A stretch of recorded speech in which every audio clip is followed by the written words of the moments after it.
2016 and later as mayor from 2019 to 2022, where he was widely recognized for his 24/7 hands-on leadership, big-ticket infrastructure projects, and pro-people reforms and initiatives. Beyond local governance, he held key national positions including Undersecretary for Social Welfare and Development and Chairman of the National Railways Corporation. A product of Manila's public school system, he later pursued higher education in business and law and has been conferred honorary doctorates in law and humanities. He also sharpened his leadership skills abroad through executive programs at Harvard and Oxford Universities. Ladies and gentlemen, PTA family and friends, the Honorable Mayor of the City of Manila, Honorable Francisco Isko Moreno Tamagoso.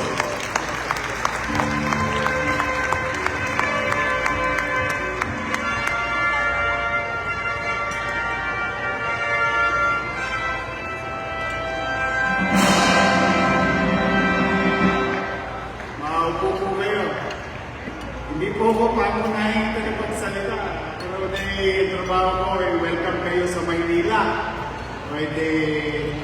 I'm really honored to be with you today. Nagpapasalamat kami bilang taga-Luzon ng Maynila sa ating Philippine Travel Agencies Association. Dala ng taon-taon dito yung ginagawa ang inyong general membership meeting for the assembly. Before I continue, I would like to recognize our partner in the national government, specifically in Tramuros administration family, headed by Attorney Johan Padilla. To our DOT family from the national government na nadadala sa amin sa lungsod, siya naman namin ikinalulugod. Dahil maraming activity ngayon ang DOT sa lungsod ng Maynila. In fact, a few days from now, may malaking activity na naman kami gagawin para sa ating mga kapatid na Muslim sa lungsod ng Maynila, headed by DOT also, and in line with the national goal of the Office of the President with regard to activities happening all over the country under the ASEAN events. Tanda ko ulit sila rito, but to Yusuf Mayra Paz Valderosa Abubakar, Undersecretary, tingnan niyo naman, pambayo yung mukhang sasama sa sagala ito niya. Of course, PTA President Jason Quillam, Malu Duenas, Chairman of the Board of Airlines Representatives, Ms. Jane Dio, Angels Burger, General Manager. Pinagpapauna ko na to Angels Burger. Mamaya daw, mamimigay daw ngayon ng Angels Burger dito sa ating Tramuros. Baka naman, masyadong kuneta ko naman niya maya. But I'm really happy because Angels Burger is enjoying the city of Manila's vibrant economy.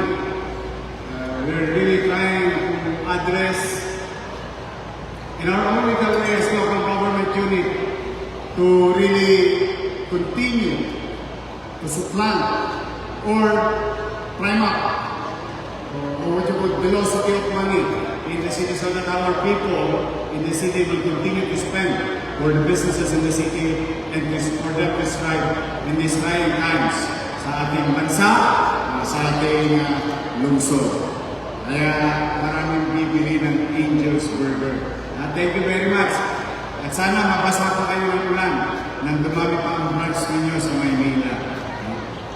To Ms. Elaine Suico, Team Head Merchant Partnership and Usage Payment Division of Bank of Philippine Islands. No? Sponsor na sila, Bank of Philippine Islands. Isa sa pinakamatandang na bangko sa Pilipinas. Director Seni Pulugna, Department of Tourism. Ms. Maria Lourdes Sapson, President Piltowa. Past President Marlene Hante, at lahat pa ng mga special guests, officers, at mga membro ng PATAA o PTAA. Again, welcome po kayo sa lungsod ng Maynila. Una, maraming salamat sa patuloy niyong paniniwala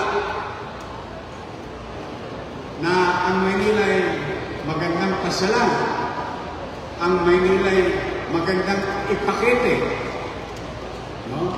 Sa ating mga turista, domestic or foreign man. PTAA, for that matter, has a big responsibility, big help to us Intramuros and Manila, and including our Luneta, for tourism, because through PTAA, you can create a narrative, a very good narrative, in selling, marketing the best spots in the country, but in this case, in the city of Manila. Kung kayo po iniikot sa lungsod, mapapansin niyo kami lumang-luma.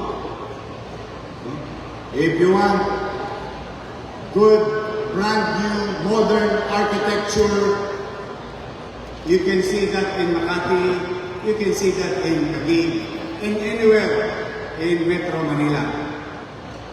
But this type of adversity of ours as an old city is also our advantage. Because in every corner, especially in the old city of Manila, those old buildings has its own soul and story. And stories and histories is a very good attraction to possible tourists, mapalakalman o banyaga. Ang Maynila po ay punong-puno ng kasaysayan, kwento. Kaya po itong aming adversity is in our advantage. And we always use that. Yes, we're old, but as your local government unit, in our own little way, we will continue to make it maaliwalas at panatag ang pamumuhay sa Maynila. Maaari kaming luma, pero maaliwalas ang lungsod. Sapagkat dito, we are proud to showcase our sining, kultura, kasaysayan na kagalingan ng aming mga mamamayan.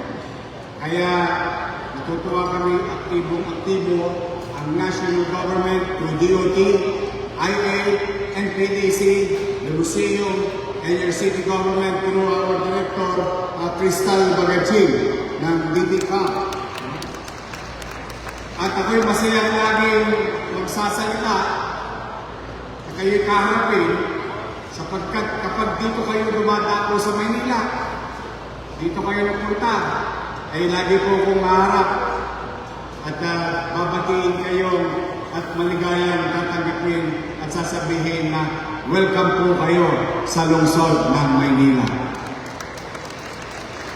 Bilang panghuli, nais namin ibahagi sa inyo ang aming lungsod. Ito hindi na naming lungsod. This is our city. Because most Filipinos has a story to tell about Manila. Dito kayo nagkaroon marahil, dito kayo naghanap buhay marahil. O marahil na dahil kayo may karanasan kayo.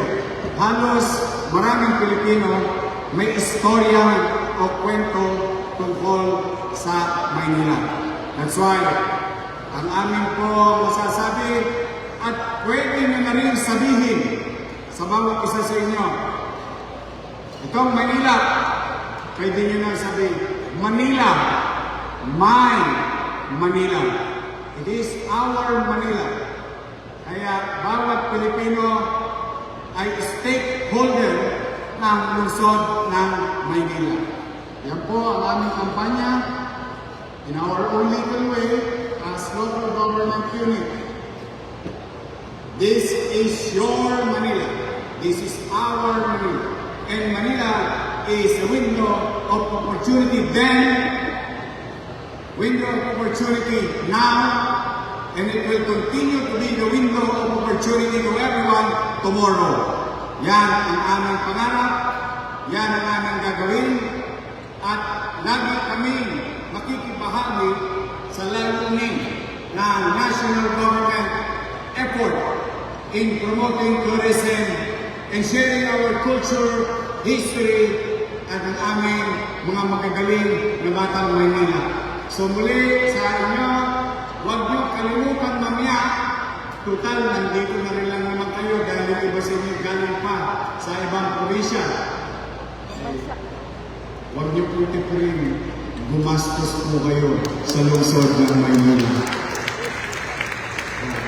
Kung hindi pa naman kayo uuwi mamaya at mag-i-stay pa kayo sa mga hotels namin dito, baka gusto niyo ng tela, halik kayo sa Tabora. Baka gusto niyo ng prutas, halik kayo sa Carmen Planas. O baka gusto niyo mag-uwi ng karaoke, available sa Raon. Umikot kayo, magagaling magluto ang Manileño. Marami kami rin Kapampangan, Ilocano, Ilonggo, Cebuano, even halal, very good halal restaurants in Quiapo. Umikot kayo, halika po kayo, gumastos kayo sa Maynila. Magandang araw at pagpalain naman kayo ng Pongagapal. Congratulations, PTAA, and thank you for helping the country. Maraming salamat. Magandang araw, Manila! God first. Thank you. Maraming salamat po, Honorable Francisco Isko Moreno Dumagoso, Mayor of the